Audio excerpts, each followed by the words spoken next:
बर्र-ए-सग़ीर पाक व हिंद के ज़माने में 3 भाई रहा करते थे।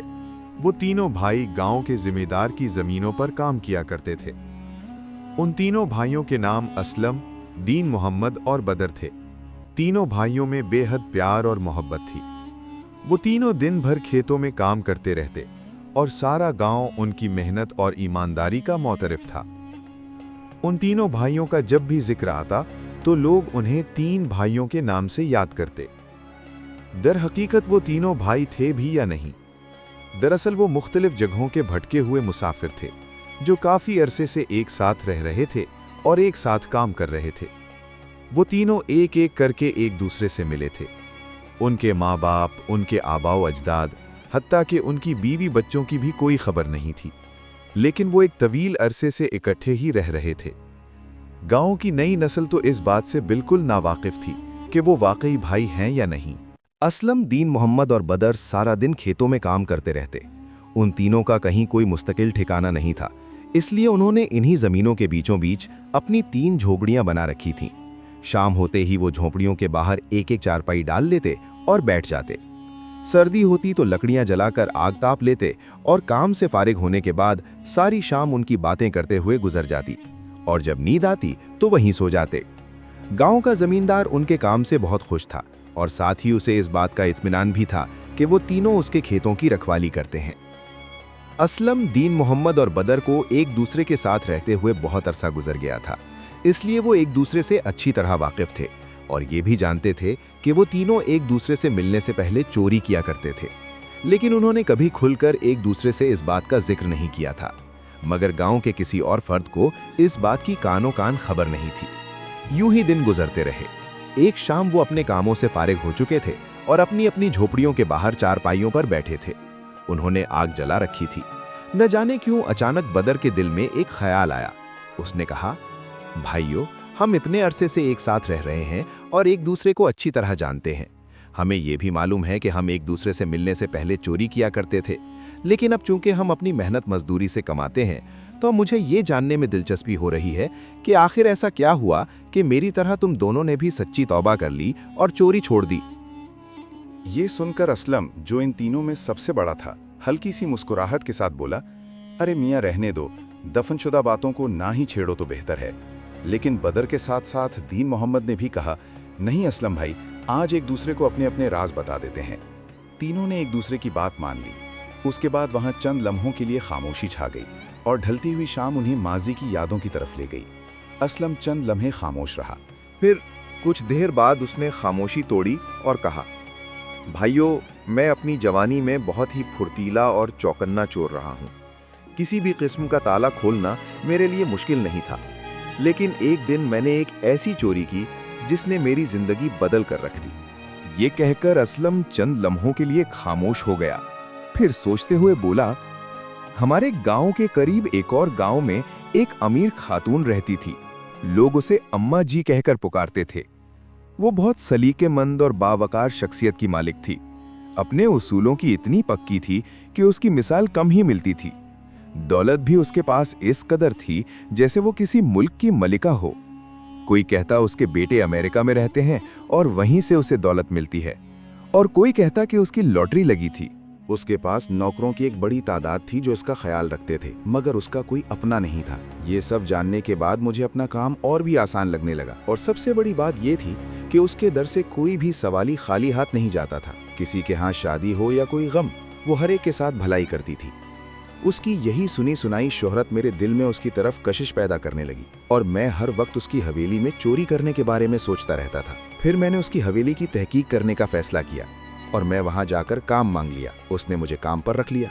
मैंने 4 महीने वहां काम किया और जितना वक्त भी वहां गुजारा उसने मुझ पर 1 पैसे की भी बदगुमानी नहीं की। जिस दिन मैंने काम छोड़ा, उसने 1-1 रुपए का हिसाब करके मेरी हथेली पर रखा और इतने दिन काम करने पर दिल से मेरा शुक्रिया अदा किया। मेरा काम हो चुका था। मैं उसके घर के एक एक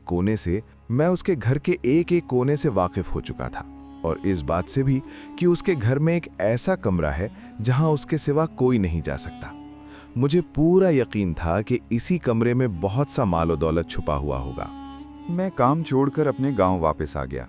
ताकि उसे मुकम्मल यकीन हो जाए कि मैं वहाँ से जा चुका हूँ। गांव आने के बाद मैं 6 माह तक वहीं रहा। फिर उसकी हवेली को साफ करने के इरादे से दोबारा वहाँ रवाना हो गया। सर्दियों की रातें लंबी होती हैं। मैं गांव पहुंचकर उसकी हवेली के पिछले हिस्से की तरफ चला गया और तोड़फोड़ और खुदाई का सारा सामान एक जगह छुपा दिया। रात गहरी होती जा रही थी और सर्दी बढ़ती जा रही थी। यहाँ तक कि दरख्तों पर बैठे उल्लू भी बोल बोलकर खामोश हो गए। मैं दबे पांव हवेली के पिछले रास्ते से उस कमरे की तरफ बढ़ा। करीब जाकर देखा तो दरवाजे पर एक पुराना सा ताला लगा हुआ था। मैंने हथौड़े से वार किया तो वो एक ही ज़र्ब में टूट गया। मेरे औजार भी मेरी तरह माहिर थे, जिनकी ज़र्ब से सिर्फ हल्की सी आवाज़ पैदा होती थी। दरवाज़ा खोलकर मैं कमरे में दाखिल हो गया। अंदर बहुत गहरा अंधेरा था। मैंने माचिस की एक तीली जलाई, जिसकी रोशनी में मुझे सामने रखा हुआ एक दिया नजर आया। मैं आगे बढ़कर उसे जला लिया। जैसे ही कमरे में रोशनी फैली तो मेरी आंखें खुली की खुली रह गईं। मैंने देखा कि कमरे में बहुत से संदूक रखे हुए थे। मुझे यूं महसूस हुआ जैसे कारून का खजाना मेरे हाथ लग गया हो। कमरे के कोने में एक बड़ा सा संदूक भी रखा था। उसे देखकर मेरे दिल में ख्याल आया कि सुबह होने ही वाली है, तो क्यों ना सबसे बड़ा संदूक खोलकर उसका सारा सामान ले जाऊं। बाकी के संदूक में बाद में ले जाऊंगा। मैंने उस बड़े संदूक के ऊपर रखे हुए 4 छोटे संदूक उतारकर एक तरफ रखे और फिर बड़े संदूक का ताला तोड़ दिया। जैसे ही संदूक का ढक्कन खुला, मेरी सारी उम्मीदों पर पानी फिर गया। उसमें कपड़े रखे थे और वो भी बच्चों के। उन पर कतरनें लगी हुई थीं और उनके नाम और उम्रें लिखी हुई थीं। मैंने जल्दी जल्दी कपड़ों को इधर उधर उलट पलट करना शुरू कर दिया, मगर मुझे वहां कुछ ना मिला। मुझे उस बूढ़ी औरत पर बहुत गुस्सा आ रहा था। फिर मैंने दूसरा संदूक खोला, फिर तीसरा, और इसी तरह एक एक करके मैंने सारे संदूक खोल डाले, लेकिन मुझे कहीं भी कुछ ना मिला। अलबत्ता एक संदूक के अंदर से मुझे एक छोटी सी डिबिया मिली और उसी लम्हे मेरे कान में मुर्गे की अजान की आवाज़ आई, जिससे मुझे अंदाज़ा हो गया कि सुबह होने वाली है। मैंने वो छोटी सी डिबिया अपने साथ ली और वहाँ से निकल आया। मेरा ख्याल था कि इस डिबिया में ज़रूर हीरे मोती होंगे। घर पहुंचकर जब मैंने डिबिया खोली तो मुझे एक और झटका लगा। इसमें बेशुमार सुइयां थीं, छोटी से लेकर बड़ी तक। इसी डिबिया में एक पर्ची भी थी। मैंने पर्ची खोलकर देखी तो उस पर लिखा था, ये सुइयां मेरी कामयाबी का जरिया हैं। मेरे पास जितनी भी दौलत है, मैंने इन्हीं सुइयों के जरिए कमाई है और अब मैं इसी दौलत से अपनी आखिरत संवार रही हूँ। मेरी औलाद मुझे बचपन की यादों के साथ छोड़कर बाहर कमाने चली गई और फिर कभी पलट कर ना आई। मैं इन्हीं कपड़ों के सहारे, जिनसे मुझे उनकी खुशबू आती है, अपनी जिंदगी गुजार रही हूँ। मैंने यही कपड़े सीकर इतनी दौलत कमाई है। शायद उसे अपनी यादें महफूज रखने का शौक था, इसीलिए उसने ये सब कुछ लिखकर इन सुइयों के साथ इस डिबिया में रख दिया था। ये सब पढ़ने के बाद मेरा दिल बदल गया। मुझे खुद से शर्म आने लगी और मैंने चोरी की दुनिया छोड़कर मेहनत मजदूरी का रास्ता इख्तियार कर लिया। फिर मैं यहाँ तुम लोगों के साथ आ मिला और यहीं मेहनत करने लगा। कुछ देर बाद दीन मोहम्मद ने खामोशी तोड़ी और कहा, मेरी जिंदगी भी एक ऐसे वाक़े ने बदली जिसका मैंने कभी सोचा भी नहीं था। कम उम्री में ही मैंने चोरी शुरू कर दी थी और बाप की दौलत जल्द ही उड़ा दी। इसके बाद जब भी मुझे पैसों की ज़रूरत होती तो मैं गांव के एक अमीर आदमी के ईंटों के भट्टे पर मजदूरी करता था। लेकिन मैं काम पर कम ही जाता था, क्योंकि मुझे काम करने की आदत नहीं थी, इसलिए मुझे उजरत भी कम मिलती थी। आमदन कम और खर्चा ज़्यादा था। इस मसले के हल के लिए मैंने एक रास्ता इख्तियार किया और वो रास्ता था चोरी का। मैं छोटी मोटी चोरियां करता और मेरा काम चल जाता और कभी कभार ही मजदूरी पर जाता। एक रोज़ मेरे साथी मजदूर बातें कर रहे थे कि भट्टे का मालिक इतना अमीर है, मगर फिर भी एक छोटे से मकान में रहता है। दूसरे ने कहा कि मैंने तो सुना है कि उसने अपनी सारी दौलत अपने भट्टे के पीछे ज़मीन में छुपा रखी है। ये सुनकर मेरे होश उड़ गए। फिर क्या था, शाम को काम से फारिग होकर मैं मालिक के पास गया और कहा कि मुझे ज़मीनों पर काम के लिए रख लें, भट्टे का काम मुझसे नहीं होता। उसने फ़ौरन मुझे वहाँ काम पर रख लिया। उसने गन्ने की फसल उगा रखी थी। मैं वहाँ काम कम करता और ज़मीन की खुदाई ज़्यादा। मुझे तो बस उसकी दौलत का लालच था। एक दिन मैंने देखा कि भट्टे का मालिक आया और एक जगह ज़मीन पर बैठ गया, फिर वहीं से एक गन्ना तोड़कर खाने लगा। अगले दिन भी ऐसा ही हुआ। मैंने गौर किया कि वो हर रोज उसी जगह से गन्ना तोड़ता है। मैं उसे देख ही रहा था कि उसकी नज़र मुझ पर पड़ गई। वो मेरे करीब आया और बोला, ये लो, ये गन्ना खाओ, इससे तुम्हारा मर्ज ठीक हो जाएगा।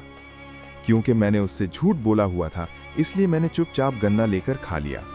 अगले दिन भी उसने मुझे गन्ना दे दिया। अब मुझसे रहा न गया। मेरे दिल में शक पैदा हुआ कि यहाँ ज़रूर कोई राज है। मैंने उससे पूछ ही लिया, हुजूर, क्या बात है? आप रोज़ इसी जगह से गन्ना तोड़कर क्यों खाते हैं?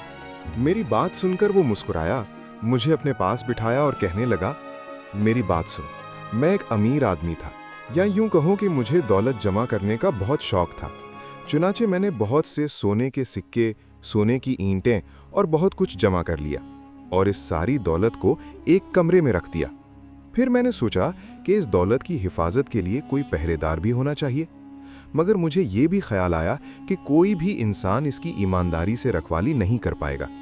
मैं क्या करूं कि माल भी महफूज रहे और पहरा भी हो। अचानक मुझे बचपन में सुनी हुई खजानों की कहानियां याद आ गईं। मैंने एक सपेरे से राब्ता किया और एक बड़ा सांप लाकर उस खजाने पर बिठा दिया। मैं बहुत खुश था कि मेरा खजाना महफूज हो गया। फिर आहिस्ता आहिस्ता दिन गुजरते गए और न जाने क्यों मुझे सांस की बीमारी लग गई, जो बढ़ती ही चली गई। मुझे अपनी मौत करीब नजर आने लगी और मेरा कोई अपना भी नहीं था जो मेरी देखभाल करता। एक दिन एक बुजुर्ग ने मुझे कहा, बेटा, अपनी जान का सदका दे दो, गरीबों की मदद करो और अपने दिल से दुनियावी दौलत की तलब खत्म कर दो। दौलत तो फिर भी कमाई जा सकती है, अल्लाह तुम्हारा भला करे। मुझे इस बुजुर्ग की बात बहुत अच्छी लगी और मैं घर वापस आ गया। मैं खजाने वाले कमरे में गया तो हैरान रह गया, क्योंकि वो सांप मुझे भी गुस्से से देख रहा था। मैंने मौका पाकर उसे मार डाला और उसे गांव के एक गरीब आदमी की ज़मीन में दफन कर दिया। फिर मैंने अपनी दौलत का 90% हिस्सा गरीबों में तकसीम कर दिया, किसी की मदद की और किसी को सदका दिया। एक दिन मैं एक हकीम के पास गया। मेरी बीमारी बहुत बढ़ चुकी थी। हकीम साहब ने मेरा मुआयना किया और कहा, तुम्हारी बीमारी अब लाइलाज हो चुकी है, तुम ज़्यादा से ज़्यादा 1 माह जिंदा रह सकते हो। ये सुनकर मैं बहुत रंजीदा हो गया। जिंदगी किसको अजीज नहीं होती। मैं नाउमीदी के आलम में पैदल चलता हुआ जा रहा था। चलते चलते मेरी सांसें खुश्क होने लगीं। इसी दौरान मुझे एक गन्ने का खेत नजर आया। मैं करीब गया और खेत के मालिक से कहा, भाई, मैं दमे का मरीज हूँ और चंद सांसों का मेहमान हूँ। यहाँ से गुजरते हुए तुम्हारा खेत देखा तो मेरा दिल चाहा कि गन्ना खाऊं। अगर इजाजत हो तो एक गन्ना तोड़ लूं। वो नेक आदमी बोला, भाई, जितने चाहो खा लो। मैंने एक गन्ना तोड़ा और करीब पड़े एक बड़े पत्थर पर बैठकर खा लिया, फिर घर चला गया। इसी तरह 3-4 दिन गुजरे तो मैंने अपने अंदर कुछ बेहतरी महसूस की। मेरी सांसें भी बेहतर थीं और जिस्म भी तंदुरुस्त लग रहा था। मैं इस कैफियत पर हैरान था। मैंने सोचा कि क्यों ना हकीम साहब के पास जाकर दिखाऊं। मैं उनके पास गया। उन्होंने मेरा मुआयना किया तो खुशी से हैरान रह गए। मुझे गले लगा लिया और बोले, बेटा, ये मुआवजा कैसे हो गया? मैंने हैरत से पूछा, कैसा मुआवजा? वो बोले, बेटा, तुम्हारी बीमारी जड़ से खत्म हो चुकी है, अब तुम सिर्फ कमजोर हो, बीमार नहीं। फिर उन्होंने मुझसे पूछा, ये बताओ कि तुमने अपना इलाज कहाँ से कराया? मैंने कहा, हकीम साहब, मैंने कहीं से इलाज नहीं करवाया। फिर उन्होंने पूछा कि अच्छा, ये बताओ कि तुमने इस दौरान क्या कुछ खाया? मैंने उन्हें सब कुछ बताना शुरू कर दिया।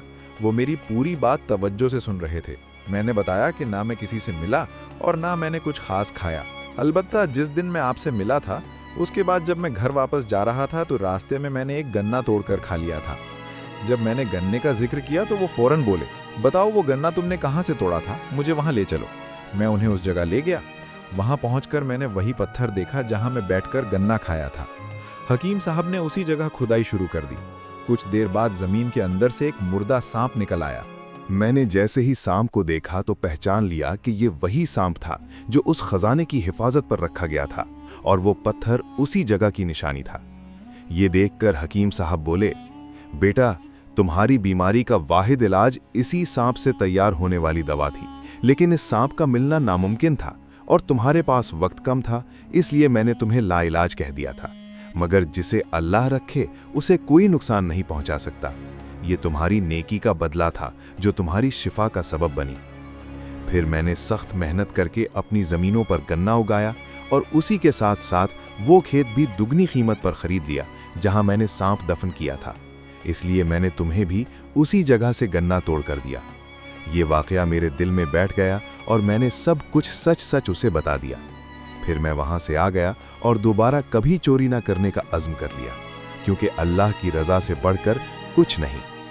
असलम और दीन मोहम्मद ये सुनकर बहुत खुश हुए।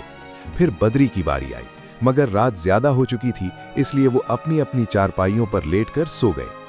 सुबह होते ही वो दोबारा अपने काम पर चले गए। सारा दिन मेहनत करने के बाद शाम को फिर अपनी चारपाइयों पर आ बैठे। असलम और दीन मोहम्मद अब बेसब्री से बदरी की कहानी सुनने के मुंतजिर थे कि आखिर उसके साथ क्या हुआ जिसने उसे भी चोरी से तौबा करने पर मजबूर कर दिया। बदरी ने एक एक लस्सी का गिलास अपने मुंह बोले भाइयों के हाथों में थमाया और एक लंबी सांस लेकर अपनी दास्तान कहना शुरू की। भाइयों, मैं किसी गांव में नहीं बल्कि एक शहर में रहने वाला था। मैं एक फरी वाले के साथ रहकर मजदूरी करता था। हम 3-4 आदमी एक किराए के मकान में रहते थे। जितना भी किराया होता हम मिलकर अदा कर देते। किराया ज्यादा नहीं था, मगर मेरी आमदन बहुत कम थी, इसलिए मैं अपने मालिक की रकम में से कुछ रकम चुरा लेता और छोटी मोटी चोरियां भी करता रहता। कुछ अरसा इसी तरह गुजरता रहा। फिर हमारे ऊपर वाले फ्लैट में एक नौजवान रहने आ गया। कुछ ही दिनों में उससे मेरी अच्छी सलाम दुआ हो गई। फिर मुझे मालूम हुआ कि वो कोई काम नहीं करता, बल्कि अय्याश मिजाज इंसान है। वो हर वो काम करता था जिसकी हमारे मुआशरे में ममानियत है। मैं अक्सर सोचता कि उसके पास पैसे कहाँ से आते हैं। तहकीक करने पर मालूम हुआ कि वो एक अमीर बाप का बेटा है। फिर मैंने उसे अपना अगला शिकार बनाने का फैसला कर लिया, और जैसे किस्मत को भी यही मंजूर था। अगले दिन एक अजनबी आदमी आया और मुझे बताया कि रेहान ने पैगाम भेजा है कि वो शराब के अड्डे से पकड़ा गया है और हवालात में बंद है। उसने अपने वालिद का पता तुम्हें दिया है और चाहता है कि तुम जाकर उसके बाप से कुछ रकम ले आओ। मेरी तो जैसे ईद हो गई। मेरे ख्वाब हकीकत बनते नजर आ रहे थे। मैं अगले ही दिन उसके गांव पहुंच गया। वहां मुझे मालूम हुआ कि उसका बाप एक रिटायर्ड फौजी अफसर है जिसके 4 बेटे हैं और सब उसकी दौलत पर अय्याशी करते हैं। मैंने सोचा कि क्यों ना इस बहती गंगा में हाथ धो लिए जाएं। रयान के साथ साथ अपने लिए भी कुछ रकम निकाल ली जाए। चुनाचे मैं उनके पास जाने के बजाय मस्जिद में ठहर गया और फिर अगले दिन उसके बाप के पास गया और सब कुछ बता दिया। वो मेरी बातें सुनकर बहुत परेशान हो गए और उनकी आंखों से आंसू बहने लगे। वो उठे, अपने आंसू पोंछे और बाहर निकल गए। मुझे हैरत हुई। मुझे लगा वो बैंक जा रहे हैं, इसलिए मैं उनके पीछे चल पड़ा। वो एक बस में सवार हो गए और मैं भी अपना चेहरा ढांपकर उसी बस में बैठ गया। बस चलते चलते दूसरे गांव पहुंच गई। गांव पहुंचकर रयान के वालिद एक कब्रिस्तान जा पहुंचे। वहां एक कोने में दीवार के साथ एक दरख्त के साए में 3 नन्ही नन्ही कब्रें थीं। वो इन कब्रों के करीब जाकर खड़े हो गए। मैं भी ये सब मंजर छुप कर देख रहा था। फिर वो कब्रों के पास बैठ गए और ज़ारो कतार रोने लगे और अपने हाथ इन कब्रों पर फेरते रहे, यहाँ तक कि उनके आंसुओं से कब्र की मिट्टी भी भीग गई। शाम तक यही सिलसिला चलता रहा। फिर वो वापस आ गए और मैं भी उनके साथ आ गया। रात बड़ी मुश्किल से गुजरी। अगली सुबह मैं दोबारा उनके घर के करीब पहुंचा तो वो फिर उसी तरह बस में सवार हुए और सीधे कब्रिस्तान जा पहुंचे। वो सारा दिन इन्हीं 3 कब्रों के पास बैठे रहे। कभी रोते, कभी कब्रों से बातें करते और कभी हाथ जोड़कर माफियां मांगते। यूं दूसरा दिन भी गुजर गया। मैं बहुत परेशान था और सारी रात उन्हीं 3 कब्रों के बारे में सोचता रहा। कभी दिल में आता कि जाऊं और कब्रें खोदकर देखूं कि उनमें क्या है, मगर खौफ आ जाता। तीसरे दिन भी मैं उनके घर के करीब गया। जैसे ही मैं उनके पास पहुंचा तो वो मुझे नज़रअंदाज करके आगे बढ़ गए। मैंने सोचा, ये क्या बात है, इन्हें अपने बेटे की फिक्र ही नहीं। मैं भी उनके पीछे कब्रिस्तान पहुंच गया। अभी मैं देख ही रहा था कि 2 आदमी वहां आ गए। वो वहां से गुजर रहे थे, मगर जैसे ही उन्होंने उस शख्स को देखा तो रुक गए और कहने लगे कि ये शख्स कई सालों से इन कब्रों पर आकर रोता है। जब से उसके बेटे बुराइयों में पड़े हैं, उसका ठिकाना यही 3 कब्रें बन गई हैं। उनमें से एक बुजुर्ग ने कहा कि ये शख्स अपने वालिदैन का फरमाबरदार और अच्छा इंसान था। उसके बाप ने उसे फौज में भर्ती करवाया था। वो जल्द ही तरक्की करने लगा। उसकी माँ ने उसकी शादी कर दी थी और एक नेक घराने की लड़की उसके घर आई थी। वो ज्यादा पढ़ी लिखी नहीं थी, मगर बहुत सलीकामंद थी और उसने उसके माँ बाप की खिदमत करके घर को जन्नत बना दिया था। उसके यहाँ एक बेटा पैदा हुआ। जब दूसरे बेटे की पैदाइश का वक्त आया तो उस शख्स ने अपनी बीवी से ख्वाहिश जाहिर की कि उसके घर सिर्फ बेटे ही पैदा हों ताकि उसकी नस्ल आगे बढ़े। उसकी बीवी ने कहा कि बेटा या बेटी पैदा करना उसके इख्तियार में नहीं, ये सब अल्लाह पाक के इख्तियार में है। मगर वो शख्स अपनी जिद से बाज ना आया। उसकी इतनी सख्त ख्वाहिश और जिद बढ़ गई कि उसके वालिदैन भी परेशान हो गए। फिर वही हुआ जिसका डर था। उसके यहाँ एक बेटी पैदा हुई। उसने अपनी बीवी को बहुत जलील किया और अपनी ही बेटी को बद्दुआएं देता रहा। अल्लाह ताला ने भी एक आजमाइश के तौर पर उसकी दुआ कबूल कर ली और कुछ ही अरसे बाद उसकी वो बेटी 2 माह में फौत हो गई। उसकी बीवी बहुत गमगीन हुई, मगर वो शख्स इस पर भी खुश रहा। 1 साल गुजर गया। उसकी बीवी दोबारा उम्मीद से हुई। उसने फिर जिद की कि इस बार भी बेटा ही होना चाहिए। उसकी बीवी समझाती रही कि ये मेरे इख्तियार में नहीं, मगर वो ना माना। आखिरकार किस्मत ने फिर वही फैसला किया और उसके घर दोबारा बेटी पैदा हुई। अब उसके दिलो दिमाग में तूफान मच गया। उसने इस बेटी को भी बद्दुआएं दी और कहा कि इसे भी इसकी बहन के पास पहुंचा दिया जाए। इस बात पर मां तड़प उठी, मगर उसकी जबान गोया बदकिस्मत थी। जो कहा वही हो गया। 15 दिन में वो बच्ची भी वफात पा गई और उसकी कब्र भी अपनी बहन के साथ बना दी गई। बाकी सब लोग गमगीन थे। इसी तरह एक और साल गुजर गया। इस बार भी जब बच्चे की पैदाइश का वक्त आया तो बेटी ही पैदा हुई। उसने अपनी बीवी को तलाक दे दी और उसे मैके छोड़ आया। अल्लाह की मर्जी कुछ और ही थी। 4 माह बाद वो बच्ची भी अल्लाह को प्यारी हो गई और तीनों बहनों की कब्रें वहीं बन गईं। उस फौजी अफसर ने दूसरी शादी कर ली।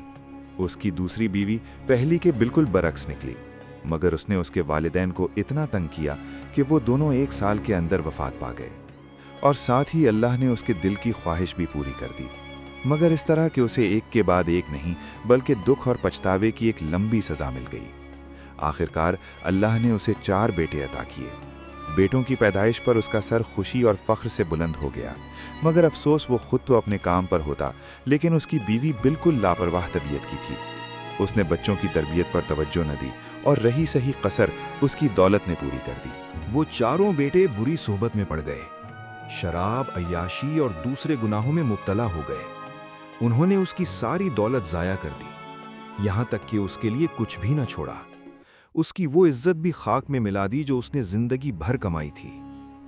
अब उसे अपनी बेटियों और अपनी गलती का एहसास होने लगा, मगर अब उसके बेटों से उसे कोई फायदा नहीं था।